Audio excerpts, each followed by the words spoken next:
Let's turn a card idea into a junk journal. Wait a moment, is that even possible? I claim yes, it is. I mean, we are junk journalists. Why wouldn't it work? But what should we consider? Which components of a card can we use directly for a junk journal and which ones not? And most importantly, if I borrowed an idea, how can I turn it into my very own artwork, into my very own junk journal? Hi there, this is Luisa Heinzel. Thanks for joining me today. Welcome to my channel Junk Journal Art and welcome to this video. Maybe you have seen those cards I made for the Fall 1 2024 release by Holtz and Sizzix. There have been many questions about a tutorial for those cards. They are obviously relatively popular, which makes me really happy. And I also want to thank you for all of your lovely comments on those cards. It's just amazing. You have asked a lot of questions about those cards. For example, if there's a tutorial for those or how I made this and that detail. There is no tutorial for those specific cards available, but for the journal I'm creating today, based on the idea of those cards, I'll cover all of the important aspects so that you can also recreate those cards with the help of the video, this video, if you want. What I'm trying to say is we are going to make a journal today, but of course you can do both things. If you want to follow this video and craft along with me, then you can either make a journal or with the help of the video, you can also make those cards. Yeah, I hope that makes sense, or perhaps it will make sense in a few minutes. So what I want to do is I want to start with an old book cover. As you can see, here's already something missing. I have used this part for my German video, but that doesn't matter. What I'm trying to say is I want to upcycle this vintage book cover here. If you want to make a journal as well, then you can choose a base for your cover. I would suggest to use something that is relatively sturdy. And why not use a book cover if you want to make a journal? Yeah, do you know what I mean? I like to use old book covers for making my junk journals. And this material here is also the right thickness, I would say. It's not too thick and not too thin. Should be sturdy. I can't recommend to use something like cereal boxes or rice packages or something like that for this idea. It should be something relatively sturdy. And what I also want to use is a new printable that I have made for my shop. Of course, this idea also works without digital paper. It works with what you have at hand at home. But to be honest, I wanted to make something like this for forever. And now I have it in my shop and now I'm excited and I want to use it. And I'm really hoping that you like this as well. So let me talk about this printable and what this is and what you can get with this. This is called Shabby Chic Eco Dyed. So it's really neutral. It's relatively like abstract eco-dyed. It has some botanicals. You will see the details in a second. And this printable has 20 pages to print. This is available in DIN A4. So if you read 21 by 29.7 centimeters here, that means it's DIN A4. But you can easily print this to US letter size paper as well. That makes absolutely no difference with printing. I mean, it's possible to print, but you will get a little different result. You will get some borders, which you can either cut off or decorate. In this case, cut off. Yeah, I will go into detail about that in a second. In this printable, you get different kinds of pages. On the one hand, you get... Ooh, I'm so sorry. This is upside down. What is this? I wanted to show you this first because this I made specifically for this tutorial and for this video and for this journal idea. As you can see here on the top, I do it like this, then you can imagine that better. You get two squares which are connected here in the middle so that you have a squared page in the end. So if you would cut this out and fold it here, then you have this as one page and this is a square. And I have done this because often when we have like normal full-sized pages, it's hard to get a square out of that without losing some of the imagery. And because of that, I made it so that you can create a squared journal as well. If you don't like this idea of today's video, of course, you could also turn this really easily into journaling cards, pockets, tuck spots, or whatever. You could also cut it out, fold it here, and then use it like a flip out where you can, you know, write on the back side or whatever. The same with these smaller pages here. As you can see, they are also squares. So that means you could cut this off here. So I'm sorry, let me do it like this so that we only see what we are talking about. If you would cut this, then you could fold it in half and you would have the same squares, but in a smaller scale. I also thought about some print advantages, if you want to call it like that, because sometimes I really, I'm a little bit bothered by thinking about the percentage I want to print a printable. Yeah, so if I want to shrink it down, then I have to think about how big do I want to have it. And on this here, you have two different sizes at the same time. And you could, of course, also use both of these sizes for one journal. I will show you that later, how I want to do that. So I'm hoping that that makes sense.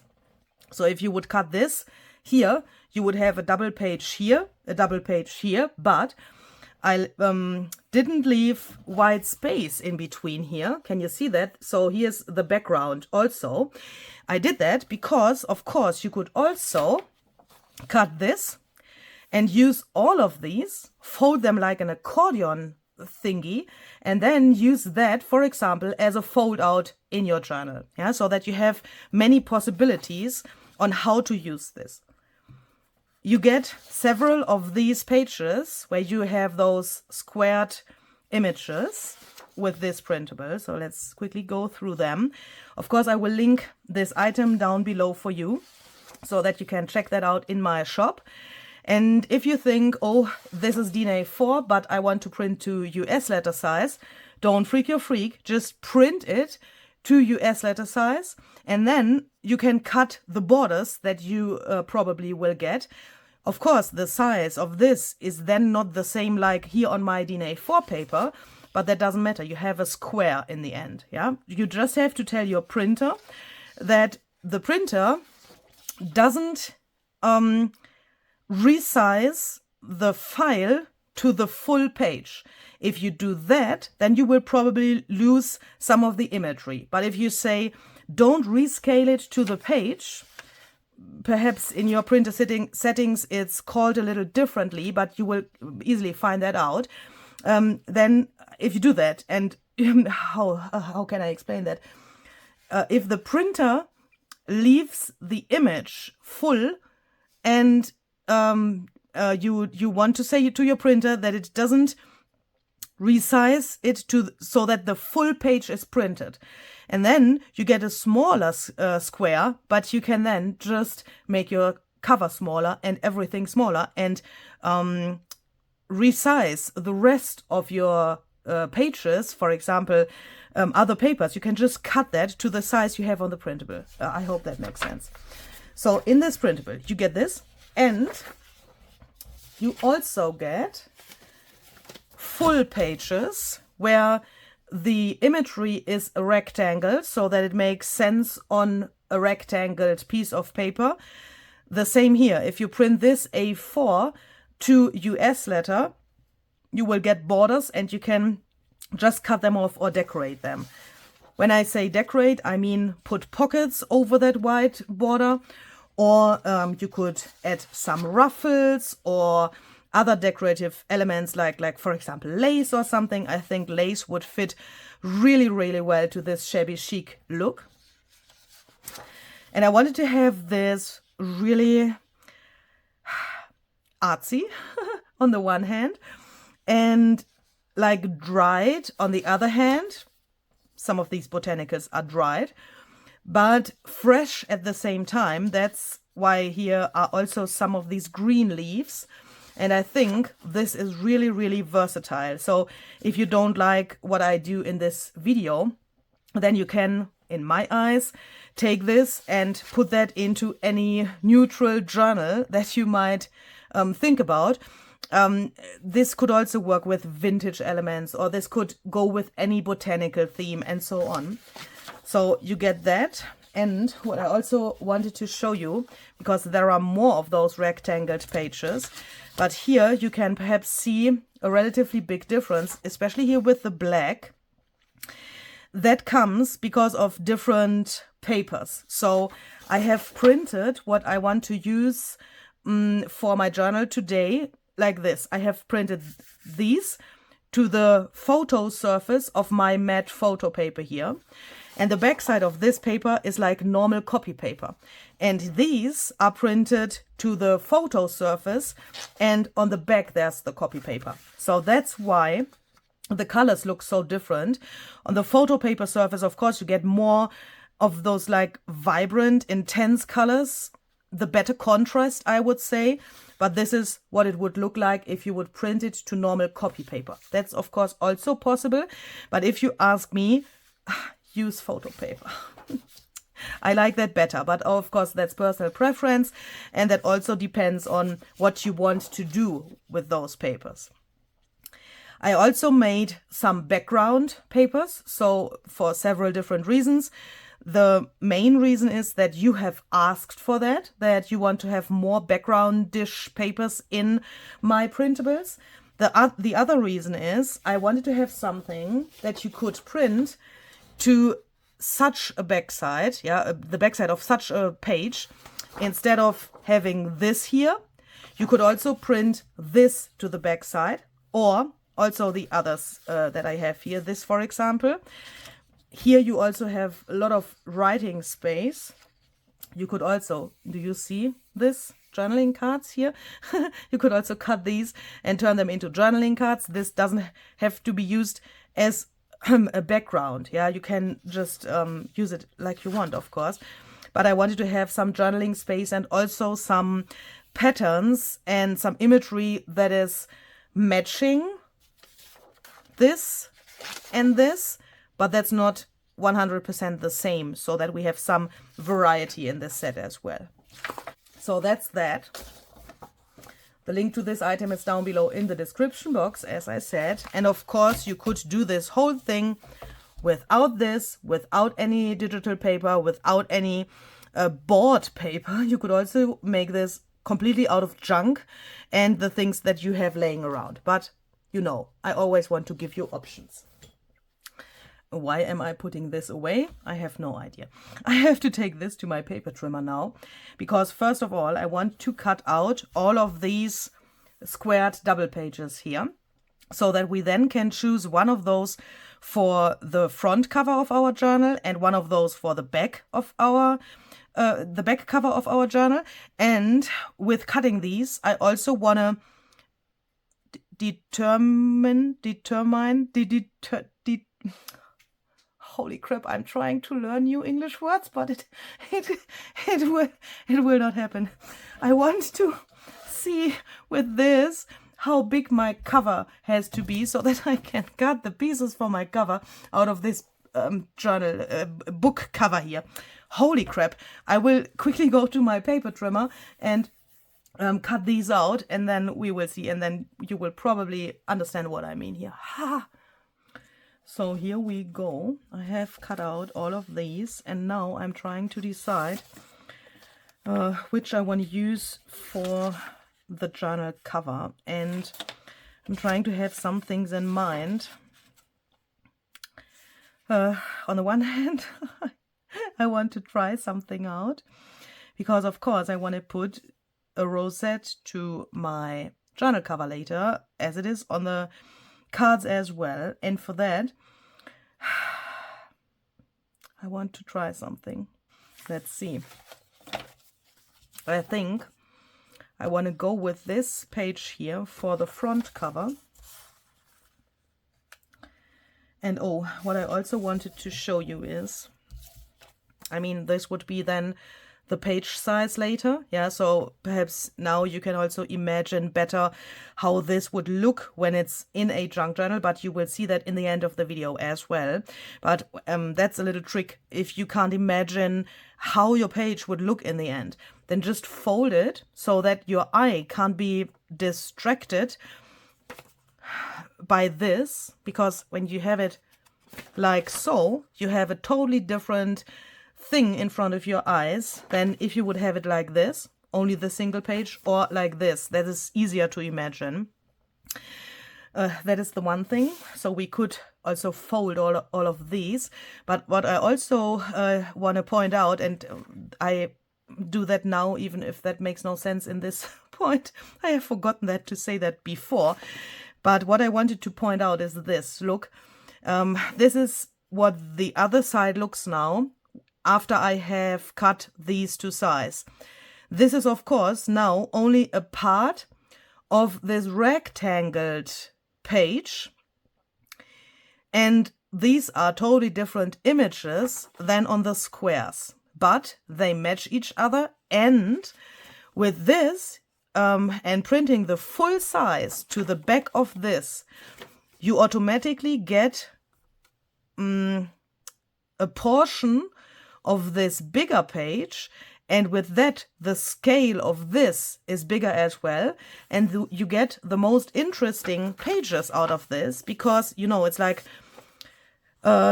cutting a masterboard blind. Yeah, so blindly, I don't know, you know, if you cut a masterboard from the other side and you can't see where you cut, then you would get something interesting as well. And that's the same with doing it like this. And that makes, in my eyes, using printables even more interesting, because when you then have something that you can't control, yeah, you can't control what you get on the back, and that is something that makes it interesting and also more versatile in my eyes.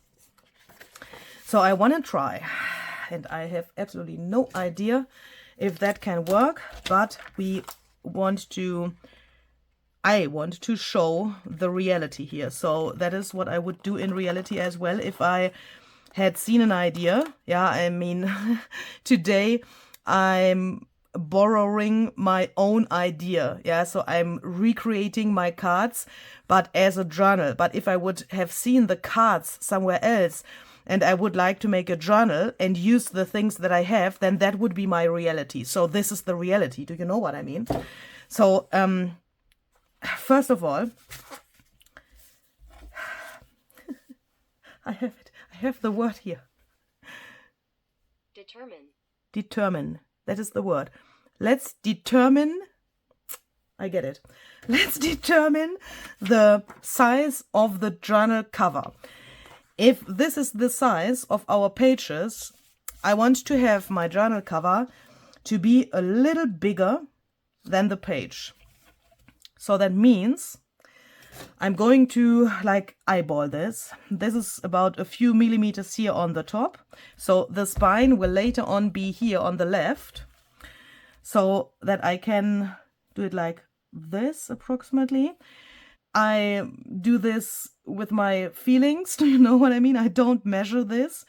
I just eyeball that I have like the same distance here and here. And we need that distance here on the bottom as well. But here on the left, where we will have the spine later, we need to cut the book cover here in one line with where the paper is ending. I'm quickly going to do that, and I mean, I will use my big guillotine trimmer for that. You could also use like a crafter's knife or something like that. And then I will cut a second piece for the back of my cover. And this book cover is a really, really good thing because it has enough material so that I can get two out of this. So here we go. Then I'm just going to take this just for orientation. So I make sure, because these are not squares now. Of course, you could cut them that they are squares, but if they are not, then make sure that you have, that you know where the top end that stuff is. So I'm going to take this and put this on here so that I can see. It has to be, how does it have to be? It's like this or the other way around? Nope, it's like this. So that means there's the top and there's the top. And what I'm going to do now, I have to do only here, here and here, so I can save some time and know that I don't have to do it here on this edge. So that's just for orientation, you know. So what I want to do is I want to take this and sand the edges a little bit, because with cutting, of course, we have destroyed the original edge of the cover, which we still have here, but I don't like that this is here and this looks different. And also, I mean, it's not that important that this edge is the same like this, but this and this should be the same. And here you have this little like round edge, and here you have this cut, and that doesn't look nice in my eyes. So I'm going to take a sanding disc. You could also use a sandpaper, something like this. And then I go over this. And I also want to make my edges here a little bit round, so that looks nicer as well. And if you want to recreate those cards that I have shown you, and that are the idea for this journal, then this would be the base layer for your cards. Yeah, if you want to craft along with me and make cards and not a journal, then just decide for something that can be the base for your card. I'm also going to do that for the other piece, of course. And we also want to make sure that we get rid of all of this and also the leftover dust on this, especially when your book cover has a different color than this. Yeah, so this is really neutral, no red in here. And this, if you have some dust on here, could be a really big problem. So what I want to do is, I want to take a paper towel, some water, just mist this. You could also take a wet baby wipe and go over that to get rid of this stuff. In a second, I want to use white acrylic paint. And you can imagine what could happen if you have the dust on here. Then your acrylic paint would mix with this shit here. And then you would get like purple spots on your cover. And of course we don't want that in this case. Purple. Did I say purple? I think I meant pink, but that doesn't matter. No matter what it is, we don't want that here. So we'll just clean this and my desk, and then we can go on. So these are clean now. And the plan is to put both of these somehow here onto those book cover pieces.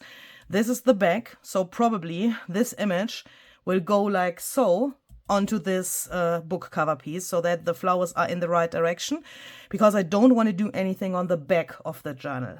But this front piece, I'm just realizing that it is very different to a card or making a card, because at the moment I don't know if it makes sense to put it here like so, you know, flowers in the right direction, because I don't know where my rosette will exactly be in the end and where this cutout part from the rosette will be.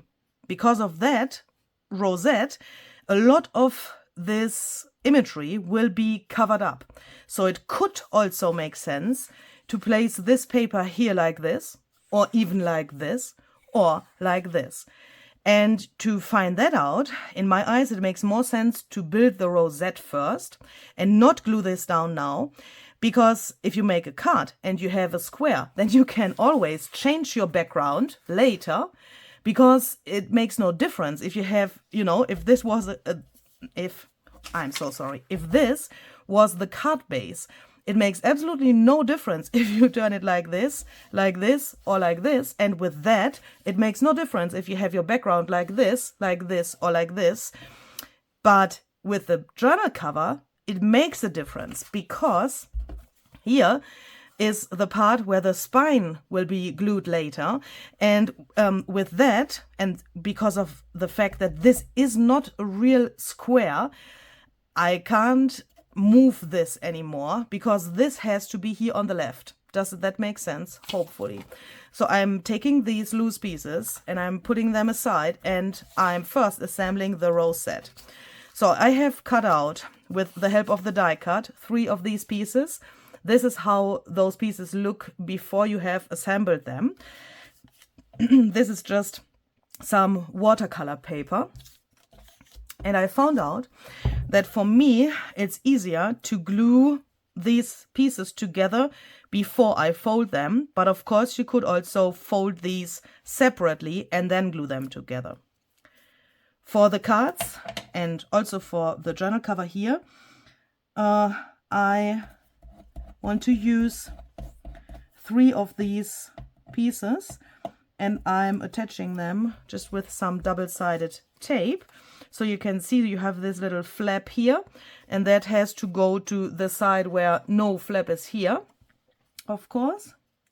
So let's line this up. Press that down. And we're going to do the same thing here and attach the 3rd piece. And of course, depending on the amount of rosette pieces you put on this strip, the size of the rosette is going to be different in the end as well. But I think 3 is a good number for this. So now I have this long strip, and now I can start folding this. And for the cards and also for this cover, I want to do it like this. Oh, that is not good grammar. For the cards, I have done it like this, and for the journal cover, I want to do it like this.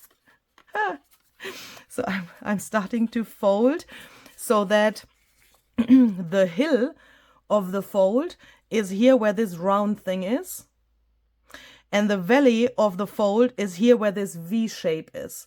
Of course, you could also do that in the other direction, so that, let me quickly do that, it's exactly the other way around, but then it would look different to what I had on my cards.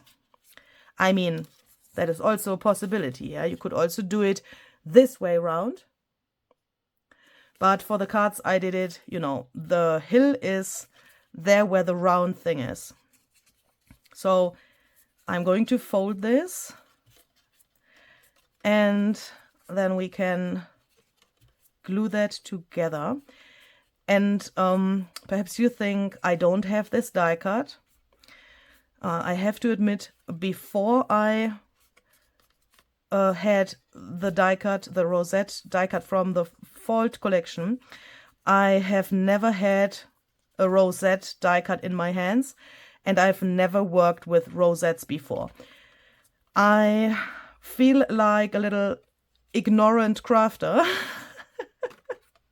I also already posted that on Instagram, because that was something that, yeah, it popped into my mind, and that is something where I have to say I learned a lot about my thinking about elements, especially for junk journals, because when I started working with die cuts, I was mainly focusing on more like flat elements, like, for example, birds or flowers or something like that. And all of those like dimensional die cuts, I didn't have them in my mind so extremely, because I thought, if I have so many dimensional elements, that's not so handy for a journal. But I totally ignored that you could use those elements for a junk journal cover, for example.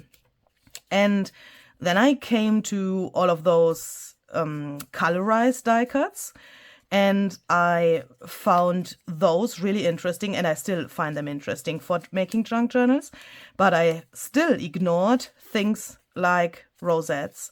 But now, I have to say, I'm really in love with the idea of using those more dimensional things, especially for the cover of a junk journal. But if you don't have a die cut like this, or if you don't want to use this die cut, then you could also find alternatives. You could also take a piece of paper and score that with your scoring board and then fold it in this like accordion style, and then you could glue that together, so you don't necessarily need this rosette die cut for making this.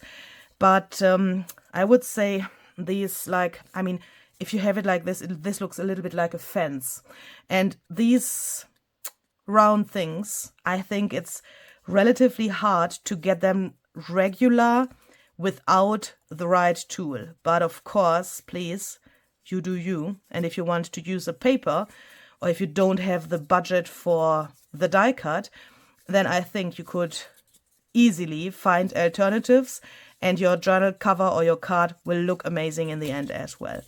You could even take just a circle. That doesn't have to be a rosette at all, yeah? So if you don't like this dimensional stuff, then you could also take just a circle. A jelly print circle, for example, could look really amazing for this idea as well, I think, so that you then have this really flat, and that way you could also perhaps do this idea on a junk journal page instead of the cover. So when we have that, we can take another piece of tape, put this here, and then we can just glue both of these ends together. And while we do that, I can just turn on my hot glue gun. So we are going to line this up really exactly. So when I have glued this together, then I like to do one thing before I glue it together. I like to take it like this, and then I press it down to my table so that I can see that everything is regular here and also here, because once I have the glue somewhere, yeah, and press it down, then it's too late if something went wrong here. But this seems to be very, very good. So then we can make the Tim trick. I've learned that trick from Tim. And I'm really thankful. Thank you, Tim. Where is my, here, my punch. So I'm going to take just a piece of something. This is a little sturdier material, paper. And I'm going to punch out a circle. And this circle I'm going to glue down here to my media mat. And later on I can just remove it here really easily. I'm just realizing that my glue gun is running out of glue. So let me quickly take a new stick here, that I have that ready. And then I'm so sorry, just have to glue that there so that it can't move anymore. So then we can put more glue here to this circle. What is going on with this glue gun? Just like this. And then we can put this over here and just press it down.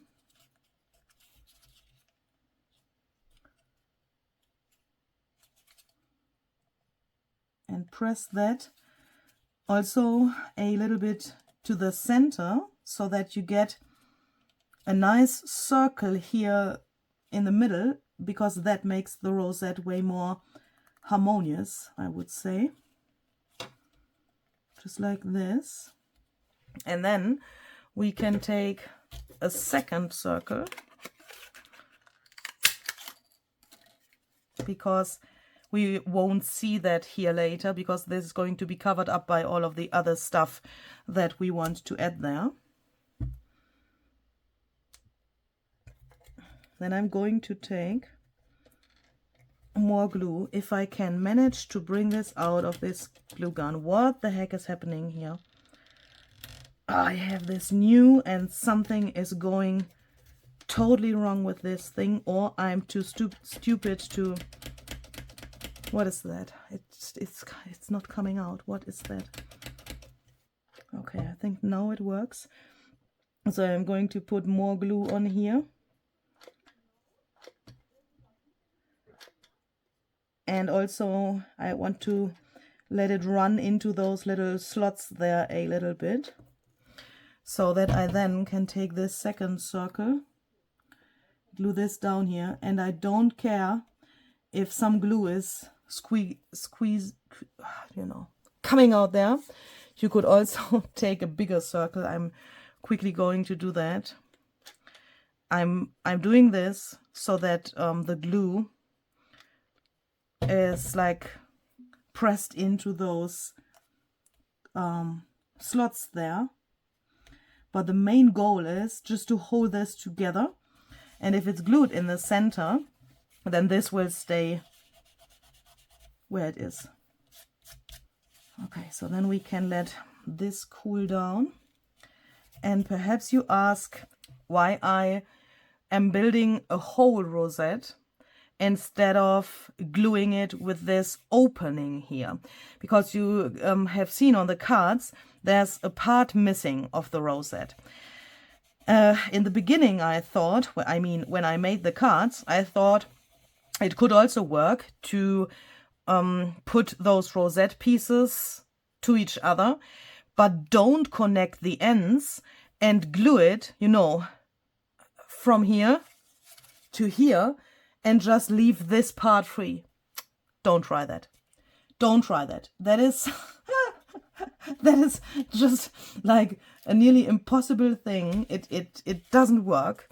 I mean, for me, it didn't work. Yeah, perhaps you are like a rosette pro and you can do that, but I couldn't manage that. And it's I think way easier to have it like this and then decide how much you want to cut out.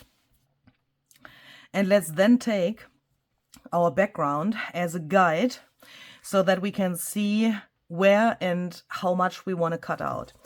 And in this case, I have this flower in my head, and I'm thinking if it could look nice to have the flower like peeking out here. So what I want to do is I want to take my scissors and I'm going to cut just somewhere in here, just like so. And for the cards, I have done it like this. I have put the rosette to my grid here so that I could see the middle here. Yeah, line it up here, you know, in between of two lines. And then you can exactly see where the middle is. And then you can also see where approximately a quarter is, because that is what I have cut out from the rosettes for the card. A quarter of this whole thing. So that means if I want to do this here as well, we can line this up here. And that doesn't have to be so extremely exactly, of course. It's also depending on how many of the rosette pieces you have taken, if you can cut exactly a quarter off, or if you have to cheat a little bit. But what I can recommend is to cut in the slot and not on the hill, because if you see, this was together like so, and I have cut here where the slot, this fold, the, you know, on the bottom. If you would cut on the hill, then this here this here wouldn't be there. And if you glue that down later, you could look under this piece and you could see that it is like cut off here, and that would look really, really weird. This way, I put my finger here. When you put that down, then you have there where my finger is, there's the background of your card, and this is closed here and here. So perhaps you want to have that in mind, but the rest really doesn't matter. So let's cut this out, off, and let's then see if this quarter is enough and if we can make this idea with the flower work. So I've just, you know, cut in there and then I have torn it off, just like this. So if this was the direction of the paper and we would put this like so here, then the flower would be covered up. I mean, this would be really nice, yeah? I mean, it's not coincidence that this works. The printable, I have made the printable for this idea, yeah? So that is not coincidence. But in this case, I want to decide, do I want to see those like tiny backgroundish flowers? Or do I want to see this big flower there?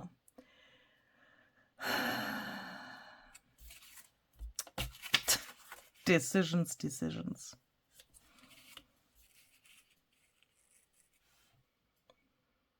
I don't like this so much because then this darker part is on the top and that looks like somehow really bad weather or something. If you like that, please just do it. Could also do it like this, but then the black is still on the top. And if we leave the image in the right direction, we could also think about having the rosette like this. But to be honest, in this case, what do we want to do? It's always so hard to decide. It's also a question, do you want to have the rosette centered on your cover or your card? On the cards, I have put them to the center, but of course you can do what you want, and but that is something that I have in my mind now as well. I think this would look really weird, and if I want to put it to the center, then this is what I would get. Let's quickly take the bird, see how much of the flower we would see. And if we imagine that later on when we bind the journal, then a little bit of this will also be covered up. So I'm just taking a piece of something and put that here, just to imagine how this would look. Could be nice, but I think it also looks a little bit like the bird would make some poo here. And I really don't like that. And since I have seen it now, oh my goodness, I can't ignore that. I can't ignore that. This black thing will always look like poo. I am so sorry. I will put it like this here, and I'm so sorry. And the bird will go on here like so. Yeah, and I think that looks way more harmonious. And also this here is a little bit more delicate, and I think that's better. That is, for this idea, it's better. Okay, so let's do it like that. So we can then put this aside for a moment, and then we can take this and glue this down here. So I'm going to take some Liquitex matte gel to glue this. Just going to put this on here and then glue the paper down. So when this is glued down, you have, I would say, 2 options for the next steps. If you want to have this not too grungy and not too distressed, then make sure that everything is really dry. I want to have this not totally dry because I want to have it relatively extremely distressed. In this case, that doesn't necessarily mean grungy, but I will show you what will happen if you don't dry this completely. I'm using my heat gun to have it like, you know, medium dry, but not totally dry. In German, we would say nicht furztrocken. And that has something to do with a similar thing to poo as well. What is the word? I think the word is fart. When air when air comes out of your ass, then it's a fart, isn't it? And then furztrocken, that means dry like a fart. So I want to have this medium dry, so that when I now go over this with a relatively rough sandpaper, I want to scratch off some of this paper here to make it then in the end look like this is one. So I don't want to see that the paper is glued down. And if it's not dry like a fart, you have the chance that you can rub off bigger portions of the paper now and destroy it a little bit. And you can go, of course, with the image that you have on your paper. Do you see this? There, the top layer of the paper came off, so that this now, this effect blends into the imagery on the paper. So I've removed the dust here again, so that we don't get like pink acrylic paint now, because I'm going to take some white acrylic paint. This is just some don't judge me, I've used this bottle very often. This looks relatively dirty, but that doesn't matter. It will do what it shall do. So I'm going to use this white acrylic paint. This is a chalky acrylic paint, so it is relatively matte when it's dry, and it has this chalky finish, but you could also use some normal acrylic paint, of course. And then I want to take a brayer, because the goal is now to blend the paper to the cover. You could now think, why the heck has she taken such a small or relatively small paper compared to the book cover? Of course, you could also take a paper which is exactly the same size like your book cover is. You could also print the pages for the inside a little smaller and take this in exactly the size like the book cover is.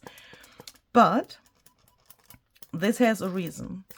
I have done this exactly like I have done it because I want to have this artsy addition of the paint on my cover.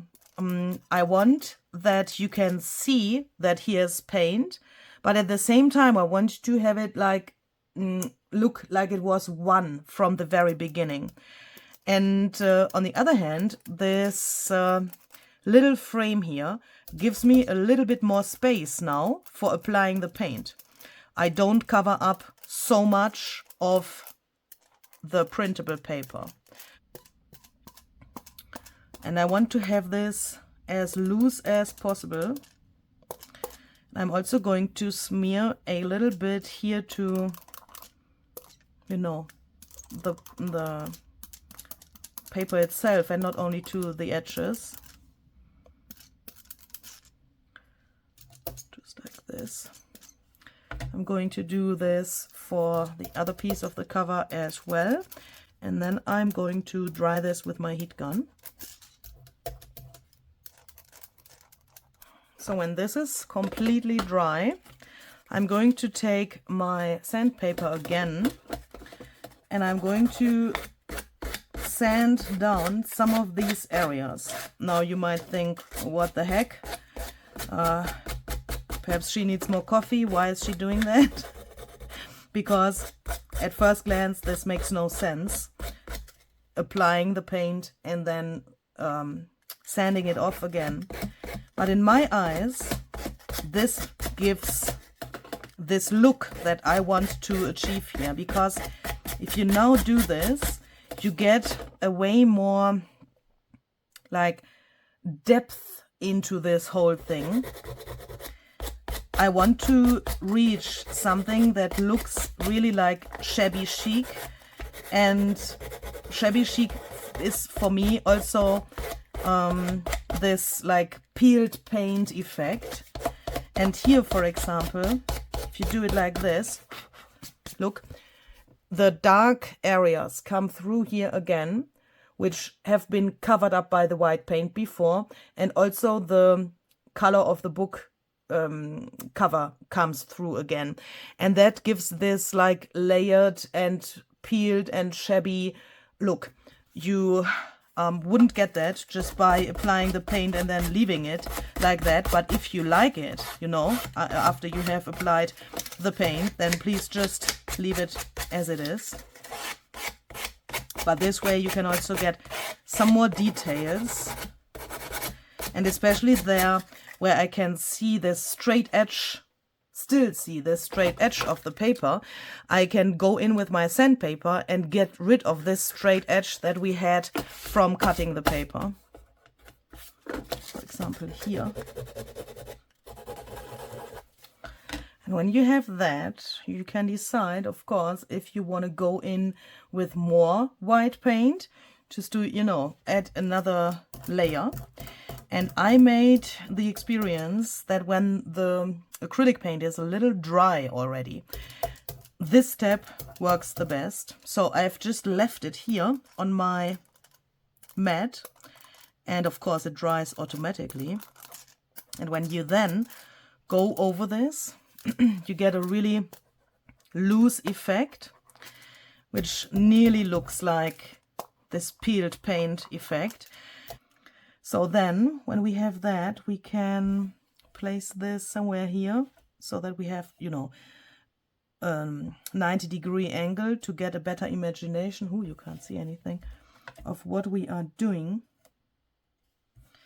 because I want to determine the width of the spine now. And I think I want to have 2 inches. That's approximately 5 centimeters for the spine. That seems to be relatively much, but I think in combination with the squares, this is good.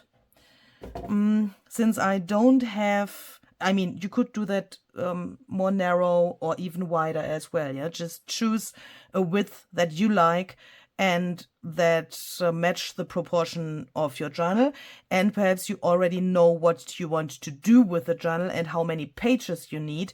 Then you can determine the width of the spine also with the help of, you know, the knowledge about the amount of pages you want to put in here.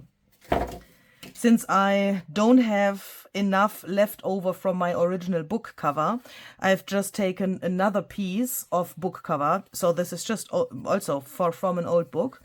And this is already 2 inches, if I'm not mistaken. Yeah. So now I can just cut this into the right height. For that, I'm just going to line this up here. Make a little mark here, and then I can take that to my paper trimmer and or guillotine trimmer and cut this off here. This should work. And I would say that this is one of the main differences between making a card and making a journal, because assembling the cover now is, in my eyes, I mean, how do you say that? the point of time to assemble the cover, in my eyes, is now and not later. You could think, okay, I will put the rosette here and I will put the bird there and make this whole arrangement for the cover now, because then you would only have this piece in front of you instead of having this whole cover. But the thing is, if you do that now and assemble the cover later, you would have several different problems, because the first thing is, you have to have in mind that you will lose a little bit here, because we need something to glue this whole thing together, and then the proportion of the rest is going to become a little different. I want to have 1 centimeter here for gluing this.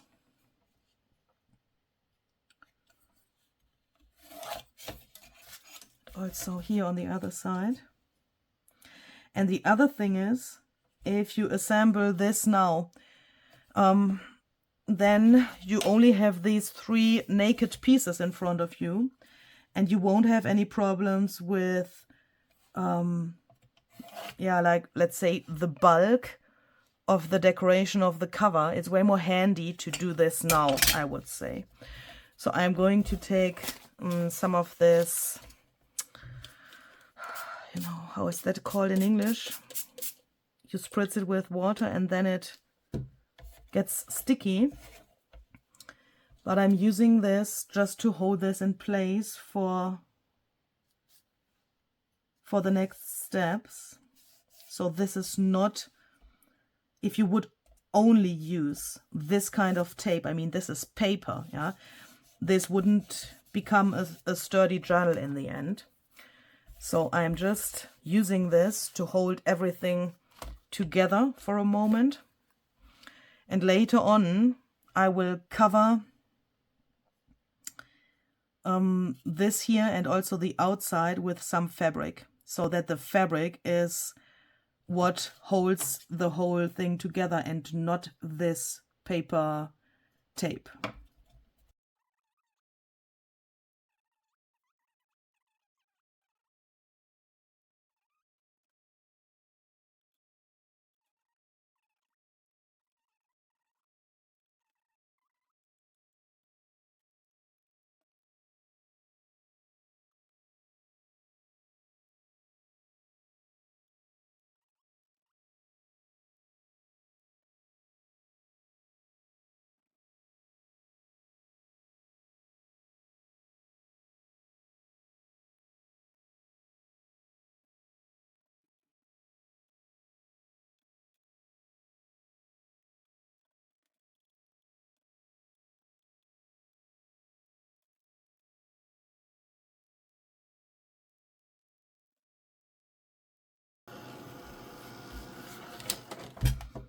So I've quickly dried this, and now I just want to put 2 strips of this over here, so that, especially here, it can then stick to the other tape as well, like it is here.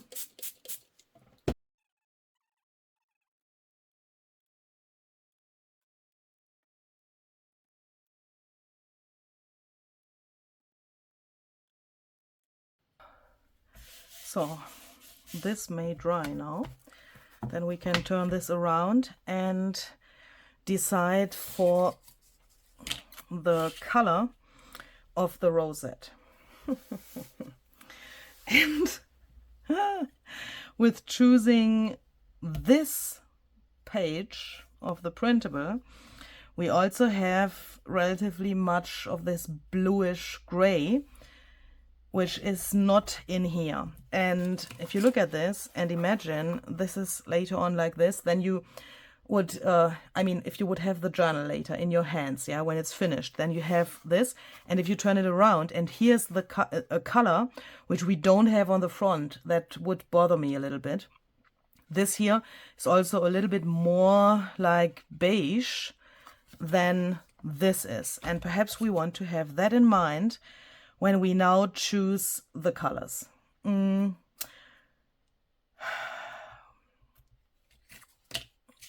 This rosette should be standing out in the end. So I want to have a color which is not too matchy with the background. It shall be a little darker than the background. If we look at this and have this beige in mind, what about a mixture of antique linen and something like pumice stone? Let's try that. So let's take this. And let's also have in mind that the printable here is relatively dark. So let's have in mind that we want to have the rosette here dark as well, so that it like stands out but blends into the background at the same time. I don't know if that makes sense. Of course, you have different possibilities here now. You could make this part relatively light to get a good contrast between this dark area of the printable and the rosette. But in my case, I want to have this here dark and also here perhaps a little bit, so that we get a really nice like weight on the bottom of the journal cover here, and that it is really light and open here. The opening of the rosette is here as well, so I want to have that in mind. Meaning here it should be dark and here it should be lighter. But if I would take some spray now, dark spray, and spritz this here, I would always see the white of the paper. If I would, you know, I don't want to cover this whole thing up with the dark color. I don't know if that makes sense. So I want to have something that is like a base layer of color. And for that, I want to start with antique linen oxide spray to get rid of the white of the paper. And I will spritz this here as well, even if I said I want to have this dark there. But with spritzing this, look, if I spritz, then I can still see some of the white of the paper. And if I want to have a dark color here, I don't want to see the white. But if I see antique linen here, that's not the problem. Do you know what I mean? So let's spritz this whole thing with antique linen. And since this is relatively yellowish, let's take some pumice stone. I'm really hoping that here's still something coming out because my bottle is a little bit empty. But that way it gets a little bit more beige. Let's make sure that we have spray on this edge as well. Just like this. Okay.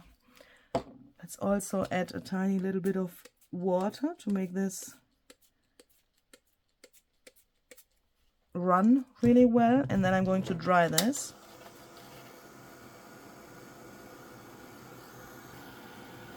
And perhaps you might think, why don't we color our watercolor paper before cutting the rosette? That has a reason why I am doing it here like this, and why I have done it for the cards like this as well. Because once you have assembled the rosette, the spray or whatever you want to use, you could use watercolors, acrylic paints or whatever as well and put it on here. But no matter what you use, if you have assembled the rosette first, the medium of your choice has the chance to run into those little creases here, and that makes a totally different effect than if you would cut this out from paper that you have colored in advance. Is that the right English? Because now you get a really cool variation. It's not so visible yet, but we will see that in a second way better when we add more colors. But perhaps you can already see that the medium is running into those little folds there, and that gives this really cool look. And the folds, especially this, what's down here, gets way more defined with what the color is doing here. So now let's check if this fits the color that we have here, this beige. And I think that is relatively good. So if we now imagine this is here, then we get a connection color-wise to this beige part of the back cover with the color here. Does that make sense? And it also fits really well to these flowers here. So that is good. But we want to have it darker here. And for that, I want to use some ground espresso spray stain. Just put that on here. I want to have that a little darker here on the edges of the rosette. Let's see, perhaps a tiny little bit more here. Just like this. Let's try that again. Let's see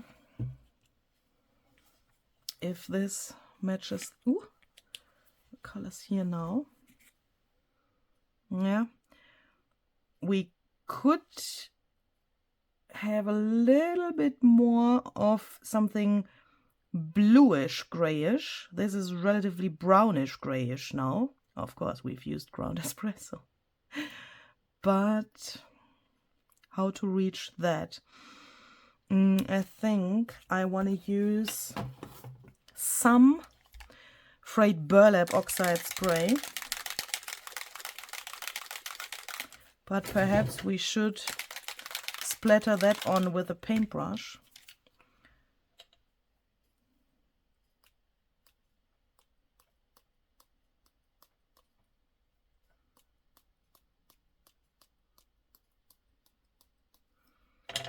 Let's try that again to see how the oxidation is coming out. I'm expecting something that is a little greenish, metallish, like patina. Yeah, I think the illusion already works relatively well. But I also want to add a little bit of brushed corduroy oxide spray. And I'm also going to splatter that on with my brush.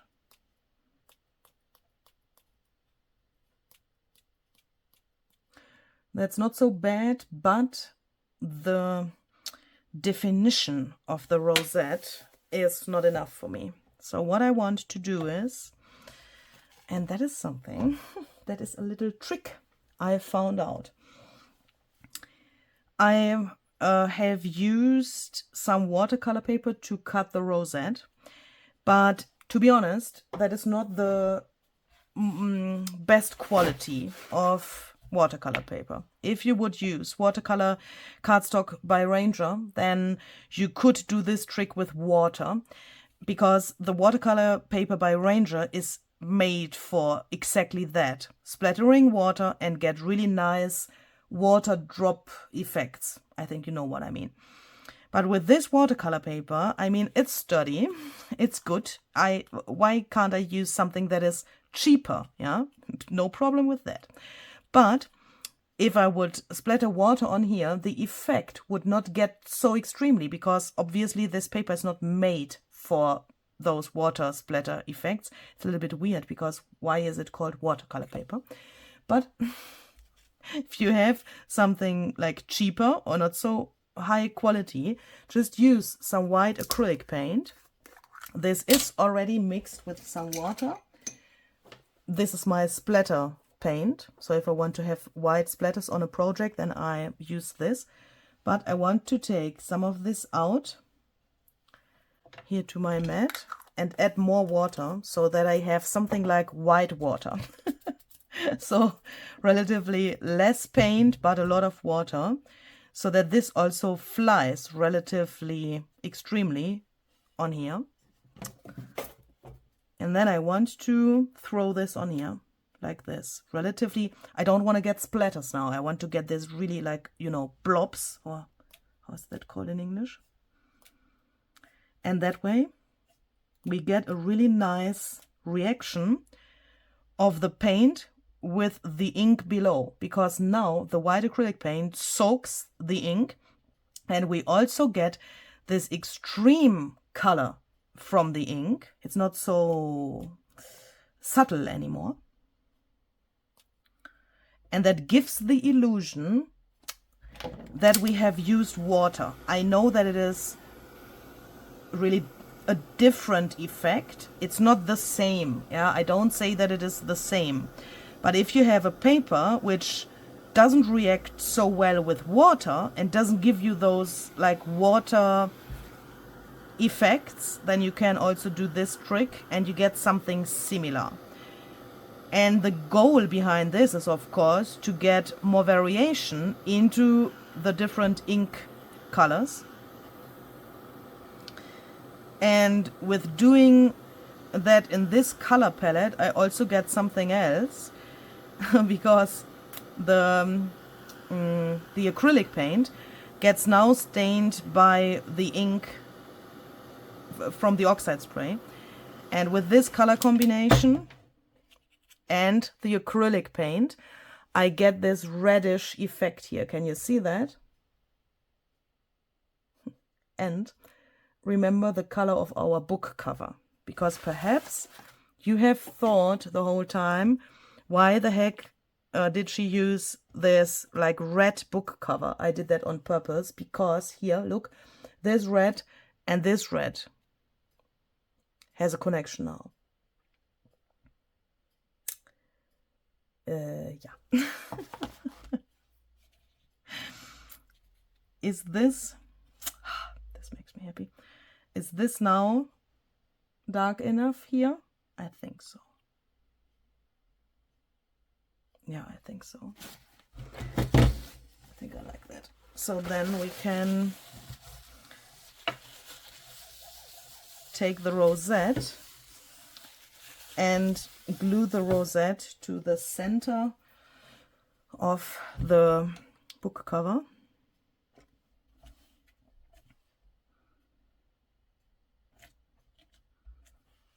Okay, so then I have cut out these circles here, and I want to decide for the size. And let's also take the bird to decide about the proportion. This is relatively big, isn't it? So I'm thinking that this is better. I have cut some wild flowers from Mixed Media Heavy Stock, some from white watercolor paper, and some from craft stock, meaning something like, this is something different, I'm sorry, some off-white, white and brown, and that's exactly what I had for the cards as well.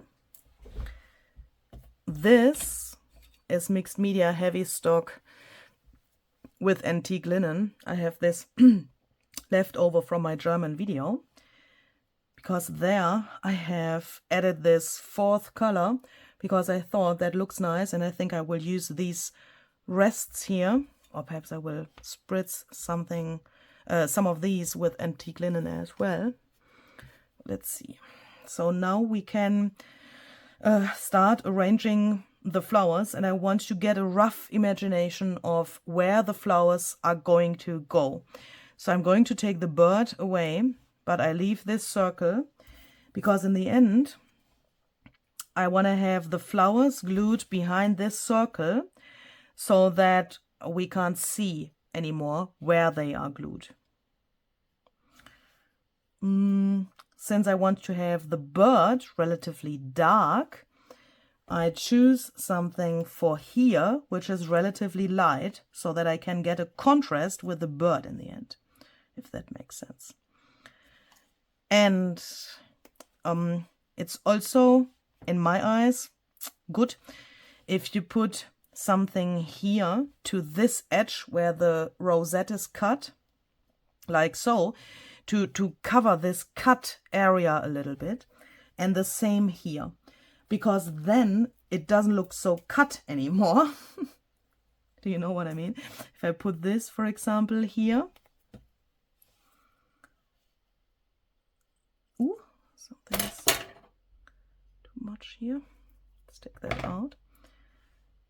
Imagine this was here like so.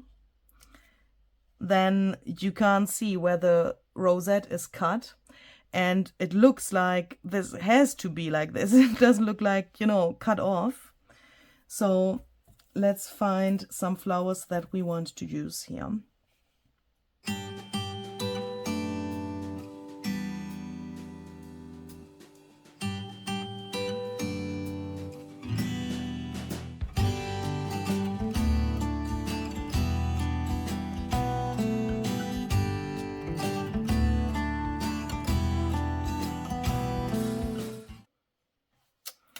I think I want to leave it for the moment, so that I mean, I will probably rearrange this later a little bit, as I said, but I think this way we can get a good imagination of the color that we need for the circle and the color that we need for the bird. And I'm just realizing that I have cut out not enough of these because I want to do a little trick here with the beak of the bird. But for that I need 3 layers of the bird, and I don't have those. I need 2 more, so I will just cut them out. Okay, so here we go. I have cut the bird from black paper. This is going to become my bottom layer of the bird, because I want to have the beak black and the other layers in the color that I will choose in a second. So I'm going to cut off the beak here. I'm so sorry, little bird. And here I want to have 2 layers on here, so that the bird gets sturdy on the one hand and dimensional on the other hand. And this way we get this really cute black beak, and the rest we can, you know, color. This top layer I have cut from Ranger watercolor paper now, so that we get a really cool effect. And this is just this cheap watercolor paper that I have used for the rosette as well. So let's have that in mind. We can put this aside for a moment. This can be just brown, I would say, because the bird shall be dark as well. And this is just, I mean, I color this so that it gets color and that it doesn't stay white, so that I don't see the white layer in the end. So I'm going to spritz that with ground espresso spray stain. And I want to have this layer from the Ranger watercolor paper brown as well. Shall we use ground espresso for that? Why not? I mean, would make sense. Going to spritz this here, and I want to have that relatively dark. I also want to add some water here so that the spray can run a little bit, because I don't want to have the white of the paper peeking through. And since this is here, we can just lift this off to get a little lighter variation here. Then we are going to take some glue, and then I will glue this to this and then this on top. So here we go. And I think this looks really, really cute now. So we can then decide about the color for this circle for the cards, and also for a second journal I made with this idea for my German video. I went with a really neutral color. I've used, I guess, antique linen for the circle. But I'm just thinking, shall we perhaps go into a little different direction to try something different? I'm also thinking that because we have this bluish gray here, and it's still here, it's okay, but it's not so like visible, this color here. I mean, we have several of these circles. I mean, it's not glued down yet. Let's try some frayed burlap.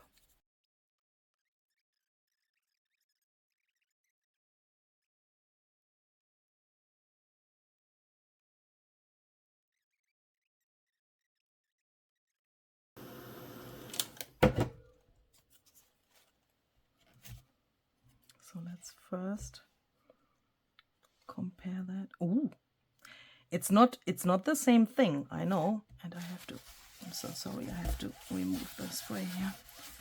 It's not the same thing, I know, but it matches somehow. I really like that. And we can also then think about some splatters that we put somewhere here, that we also make with brushed corduroy. And then we can perhaps get a nice connection. I think that is a good idea. We are going to try that. Let's have that in mind. And let's first glue the flowers to the back of this circle. Then the bird can go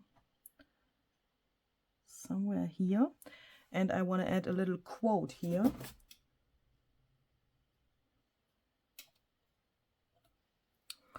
So let's then add some splatters with brushed corduroy.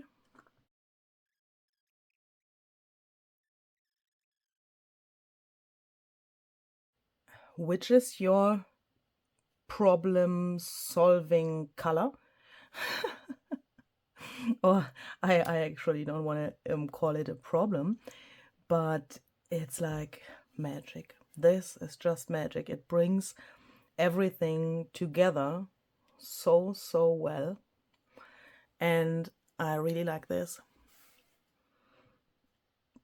This is not totally dry yet, but I think we can go on and decide for some buttons and perhaps even some other elements. So I have taken out my white and beige section of buttons. And as you can see, I also have some other things in here like these. So what I'm trying to say is, on the one hand, I store my buttons in the same drawers with my beads and also those little elements, which I can include in projects like this. If you don't have buttons, or if you don't like buttons, then of course you could also use things like this. I think gold would also work really well. And perhaps I should also look in my turquoise-ish section of buttons and things.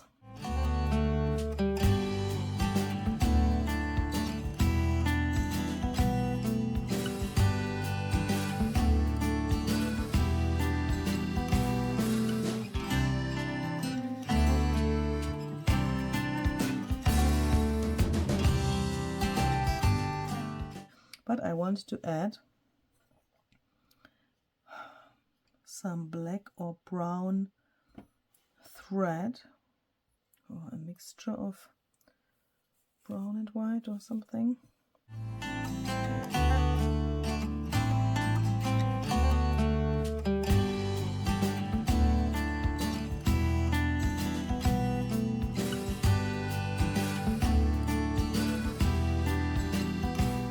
So now we have to let this dry really well, but we can use that time that this needs to dry to find some more papers that we want to use for our signatures here later. The spine is 2 inches, that is approximately 5 centimeters. I want to put 9 signatures into this journal, and the distance in between of each signature is 0.5 centimeters, and that is approximately 1/4 of an inch. So this, what I have from my printable, is obviously not enough. I'm going to go through my stash now and try to find some matching papers. So here are my 9 signatures. I have mainly chosen coffee dyed paper. Some of the papers have this grid, some are just plain. Then I have chosen some black and white paper. This is from a local store here. This is of course my printable. And yeah, as I said, some plain coffee dyed paper, and that's what's in here. Also some grid paper, which is coffee dyed but turned out really light. And yeah, that's it. And now, while the cover is still drying, we can sew these to this, and then we have the piece for, you know, putting into the journal. I want to make a hidden spine, and I have chosen this piece of really amazing grungy and obviously eco-dyed fabric. I got this as a gift, so I haven't done this gorgeous stuff by myself. Look how cool this fits. It's just so amazing. Okay, so here we go. I've ironed over the middle here so that I can see really clearly where the middle is. I need that to be able to glue this down now. Then we glue that to the back side of this piece here, so fabric I mean, so that we then can sew in or sew the signatures onto this piece, and later on that can then go into the journal. So I'm going to dry this with my heat gun, and then I make a template for poking the holes, and then I sew the signatures onto this piece. I will cut this off from the video because I think I have very often shown that on my channel. You can find tutorials on how to make a hidden spine binding on my channel. Just search hidden spine Luise Heinzel and you will find a ton of videos, and I don't want to bore you with this step, so I'm quickly going to do that out of camera. So here we go. All of my signatures are in here now, and before I put this piece into the journal cover, I want to do 3 things. I will later on glue something over here to make this sturdier and to make these here connected really well with this piece. But, you know, I think you know that you can do that to make that sturdier. And I will do that later out of camera. But what I want to show you is how you can get a really nice look to these edges here of the paper. I want to have something like a faux handmade paper look. So I'm taking this and I'm pressing this together a little bit, and then I'm going over this with my scissors. Make sure that your scissors are relatively sharp, otherwise this would take forever. But this way you can get a really cool look to this. So here you can also compare how it was before and with this effect. And and another thing that we also can do is we can add either water to the edges, and that is what I want to do in a second, or coffee, or any other kind of liquid medium. If you want to have a really colorful journal and at the same time grungy, I would say. I mean, you can make grunge with colors as well, yeah? Grunge doesn't have to be only brown. So if you would, for example, use sprays or acrylic paint with water, mixed with water, or watercolors or whatever. You could do that as well, what I'm doing in the next step with water, but you have to be aware that then your pages get relatively stained as well. And in this case, I don't want that. I just want to make the pages a little more irregular, and I want to get some waves to the pages. So you can do it like this. Just put it onto your table like so. Take a clamp. That is not necessary but helpful, because now I want to take some water and brush this on here. You could spray this, of course, but with the brush it's way more controlled, of course. It now soaks into the pages a little bit, and also into these rough areas that we've just made with the scissors. So when I have my water added here, I'm going to take my heat gun, and now I don't press the pages together, but I let them like they want to be, and then I'm going to dry this. And I try to get a lot of heat to one spot, so that, yeah, there's a lot of heat, because then the paper gets more wavy. You could put this into your oven, I would say. You could put this to a heater. I can't recommend to let this air dry, because then it dries too slowly and you will probably not get the effect that we want to get here. But this way, imagine the cover is here. It looks already really used, and it looks like, you know, full, even if here's a lot of space, yeah, and you know, you have this space. Everything has dried really well overnight. So this is what the cover looks now. I'm really, really happy with the arrangement of those buttons. Oh, and this has dried as well. And here I'm also happy, because I got some really cool effects here on the edges. I mean, that was the goal, yeah, but I'm always happy when the plan works. And here we have some really cool edges.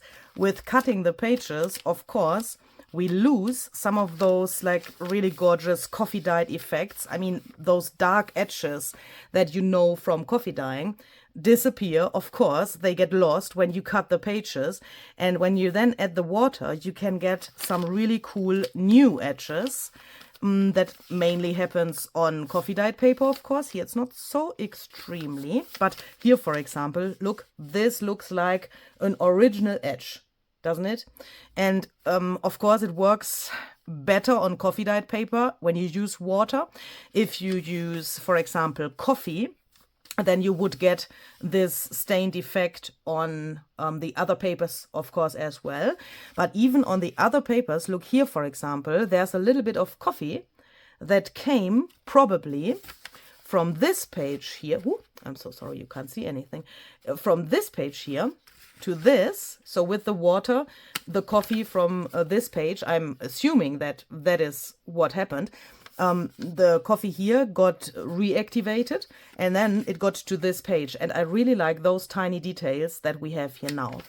So since this is completely dry now, and oh, what I also have done with off camera, I have glued a piece of pillowcase here. This is just, you know, a thin fabric to the spine here to make this sturdier, and to attach those threads here from the binding to this material below the fabric. Do you know what I mean? So that these get really, really sturdy as well, and that makes that the signatures can't move so much. I mean, it looks like they move.